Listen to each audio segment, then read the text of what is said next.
بسم اللہ الرحمن الرحیم۔ شب قدر پہلے معلوم اور مقرر تھی اور ایک خاص رات ہی میں اپنی برکتیں لے کر آتی تھی، لیکن ایک مرتبہ جب رسول اللہ صلی اللہ علیہ وسلم صحابہ کو اس کی اطلاع دینے کے لیے گھر سے باہر تشریف لائے تو آپ نے دو مسلمانوں کو لڑتے ہوئے دیکھا جو ایک دوسرے کو خوب برا بھلا کہہ رہے تھے۔ حضور کو اس واقعے سے بڑی تکلیف ہوئی۔ بخاری شریف کی روایت میں حضرت عبادہ بن صامت رضی اللہ تعالی عنہ سے منقول ہے کہ رسول اللہ صلی اللہ علیہ وسلم شب قدر کی ہمیں اطلاع دینے کے لیے باہر تشریف لائے تو دو آدمی باہم جھگڑ رہے تھے۔ حضور صلی اللہ علیہ وسلم نے ارشاد فرمایا کہ میں تم کو شب قدر کی اطلاع دینے کے لیے آیا تھا، لیکن فلاں دو آدمیوں نے جھگڑا کیا تو اس کی تعین اٹھا لی گئی، اور ممکن ہے کہ اسی میں تمہارے لیے خیر ہو، اس لیے اب تم اسے 9ویں، 7ویں اور 5ویں رات میں تلاش کرو۔ لڑائی جھگڑا بذات خود بہت بدترین چیز ہے، پھر یہ جرم اس وقت صادر ہو جب رسول اللہ صلی اللہ علیہ وسلم شب قدر کی اطلاع دینے کے لیے باہر تشریف لائیں تو اس کی نحوست واقعتاً اتنی ہی بڑھ جاتی ہے کہ شب قدر کی تعین ہمیشہ کے لیے اٹھا لی گئی۔ حضور صلی اللہ علیہ وسلم کی زندگی میں تو اس کے نقصان کا فوراً پتہ چل گیا، ورنہ ہم تو صبح و شام لڑ جھگڑ کرنا معلوم کتنی رحمتوں سے محروم ہوتے ہیں اور کتنے گناہوں کا بوجھ ہماری پیٹھ پر لد جاتا ہے، لیکن اس کا احساس تک نہیں ہوتا۔ شریعت کے نزدیک تمام مسلمان آپس میں بھائی بھائی ہیں، اس لیے ان کے درمیان وہی محبت اور احترام ہونا چاہیے جو ایک باپ کی اولاد میں ہوتا ہے۔ اگر کوئی بات مزاج کے خلاف ہو تو صبر کر کے خاموشی اختیار کر لے، یہ ایمان کا اعلیٰ درجہ ہے، لیکن اگر معاملات کی شدت بہت صبر کی اجازت نہیں دیتی ہے تو پھر اپنی تکلیف اور ناراضگی کا اظہار کر دے تاکہ دوسروں کو کم از کم اپنی صفائی کا موقع ملے، یا وہ شرمندگی کا اظہار کر کے معافی تلافی کر لیں، لیکن اس سے آگے بڑھ کر دل میں دشمنی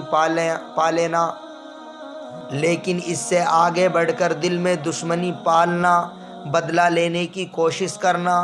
دوسرے کی عزت اچھالنا اور لڑائی جھگڑا شروع کر کے گالم گلوچ یا مار پیٹ کرنا ایسے کبیرہ گناہ ہیں جنہیں رسول اللہ صلی اللہ علیہ وسلم نے حدیث میں موبقات قرار دیا ہے، یعنی وہ انسان کے دل سے ایمان کو اسی طرح چاٹ لیتے ہیں جیسے اس طرح بالوں کو صاف کر دیتا ہے۔ پھر جھگڑا کرنے والے دونوں فریق اللہ کی بارگاہ میں اتنے گر جاتے ہیں کہ حضور صلی اللہ علیہ وسلم کے فرمان کے مطابق پیر اور جمعرات کے دن جب بندوں کے اعمال پیش کیے جاتے ہیں تو حد درجہ معافی کے باوجود ان دونوں کی بخشش اس وقت تک مؤخر کر دی جاتی ہے جب تک وہ دشمنی ختم کر کے آپس میں صلح نہ کر لیں۔ اور اس کے علاوہ دوسری حدیث سے پتہ چلتا ہے کہ ایسے لوگوں کی شب قدر میں بھی مغفرت نہیں ہوتی اور وہ اسی طرح محروم رہتے ہیں۔ اس لیے رسول اکرم صلی اللہ علیہ وسلم نے اخوت و محبت کا درس دے کر اپنے امتیوں کو حتی الامکان لڑائی جھگڑے سے بچنے کی تلقین فرمائی اور اس شخص کو جنت کے بیچوں بیچ محل کی بشارت دی جو حق بجانب ہونے کے باوجود جھگڑا چھوڑ دے اور اپنے حق سے بھی دستبردار ہو جائے۔ اب ایک طرف تو حضور اکرم صلی اللہ علیہ وسلم کی تعلیم کہ جھگڑا نہ کرو، اور دوسری سمت آپ خوشی خوشی جب شب قدر کی اطلاع دینے کے لیے باہر تشریف لائے تو اسی تکلیف دہ صورتحال سے آپ کو واسطہ پڑے تو تصور کیجئے کہ حضور صلی اللہ علیہ وآلہ وسلم کے جذبے کو کیسے ٹھیس لگی ہوگی۔ یہ آپ کا دل دکھنے کا ہی تو نتیجہ تھا کہ ہمیشہ کے لیے اس کی تعین اٹھا لی گئی، لیکن قربان جائیے نبی رحمت صلی اللہ علیہ وسلم پر کہ ایسی تکلیف دہ صورتحال میں بھی آپ نے اپنی امت کو مایوس نہیں کیا، بلکہ اسے دلاسا دیتے ہوئے ارشاد فرمایا،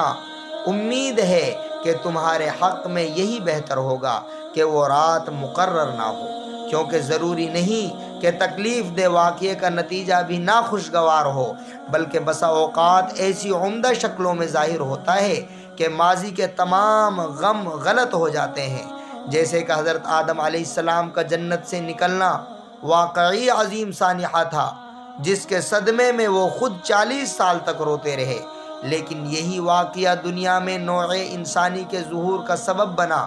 پھر انبیاء علیہم السلام اور ان کے پیروکاروں کے ایسے لاکھوں گروہ پیدا ہوئے جنہوں نے ہر سو ایمان و محبت کے چراغ جلا دیے، اور بنی آدم کے بے شمار طبقوں نے یہاں خدائی نظام برپا کرنے کے لیے سر توڑ کوشش کی۔ غالباً یہی حال شب قدر کا ہے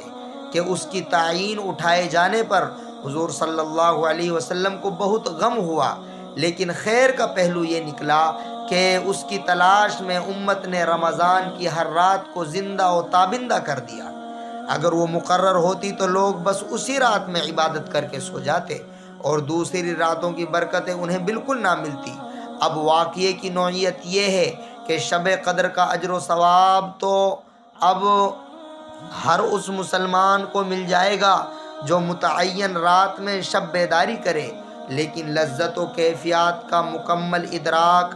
انہی عبادت گزاروں کو ہوگا جو پورے عشرے یا محض رمضان میں نہیں بلکہ پورے سال راتوں میں جاگ کر آہوزاری کریں، کیونکہ اللہ کے دربار میں مسلسل حاضری کے بعد ہی یہ صلاحیت پیدا ہوتی ہے کہ انسان شب قدر کے نظاروں کو کھلی آنکھوں سے دیکھے اور اسے محسوس ہو کہ کوئی فرشتہ آسمان سے اتر کر واقعی اس سے مصافحہ کر رہا ہے۔ الغرض آدم کا واقعہ دنیا میں ہدایت کی روشنی کا سبب بنا، اور شب قدر کی تعین کا اٹھ جانا عبادت کی ترغیب کا عظیم ذریعہ بن گیا، کیونکہ رمضان المبارک کی شب بیداری ہی مومن کو پورے سال دربار الہی میں حاضر ہونے کا شوق دلاتی ہے۔ اگر متعین ہونے کے بعد لوگ اس رات میں گناہ کا ارتکاب کرتے تو بڑا سخت وبال ہوتا اور ان کی مغفرت بھی مشکل ہو جاتی۔ اس لیے اللہ کا ہر فیصلہ امت کے لیے رحمت ہے۔ اللہ پاک ہم سب کو شب قدر کی راتوں کی قدردانی کی توفیق عطا فرمائے، آمین یا رب۔